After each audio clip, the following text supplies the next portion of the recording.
Good morning guys sa inyong lahat. Narito tayo sa The Park ngayon at binibidyohan natin ang kalangitan pati ang dagat na sabi ngayon ay may bagyo. Wala naman tayong namataan ngayon na sama ng panahon.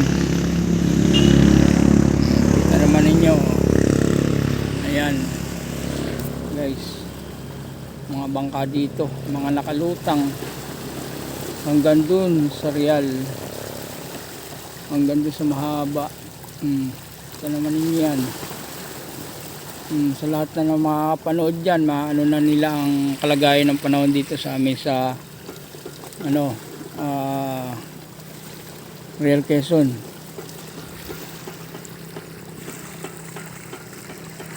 Dito yung mga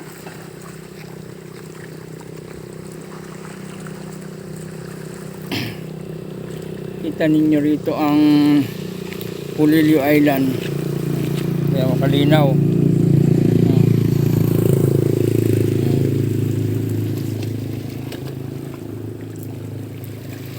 Linaw ang dagat at kalmadong-kalmado talaga. Kaya nakakatakot ang panahon, tahimik. Hindi katulad nung sinabi nilang may bagyo na ang panahon ay malakas. Pero nag-iingat pa rin tayo. Kita naman ninyo, malalaking bangka mga nakalutang. Tinuro ko sa inyo yan, mga bangka dito. Kita nyo buong mahaba. Guys,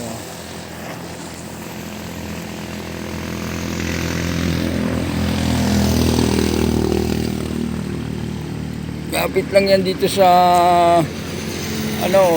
tabing dagat, tabing ilog. Tayo nga lang tumigil ng konti at gawa ng tinitingnan nga natin ang dagat. Kung ninyong mapapansin, bukas pang madaling araw tayo umalis. Ngayon ay ang oras na natin ay 6:12 ng umaga. Narito tayo upang makita natin ang liwanag ng kalangitan. Tingnan naman ninyo. Tingnan guys. Yan talaga. Ayan ang Pulilio Island, makikita ninyo pulo. Dito yan guys sa barangay ng Tignuan, yung shot na yan, kung itatanong nyo kung saan. At ito naman ang barangay Mahaba. Nasa tayo ng The Park. Ito The Park. Kita naman ninyo gaano ka tahimik ang dagat, kala mo hindi lumalakas. Ang panahon nga pala rito sa atin guys ay habagat, kaya kalmadong kalmado.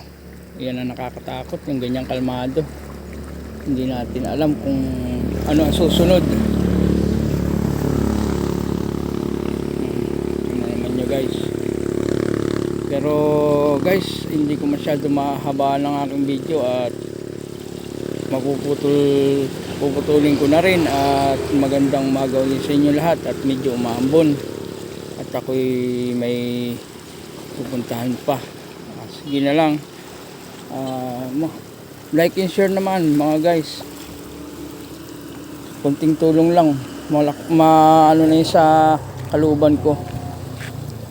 At maraming salamat ulit sa inyo sa mga mapanood nito. Bye.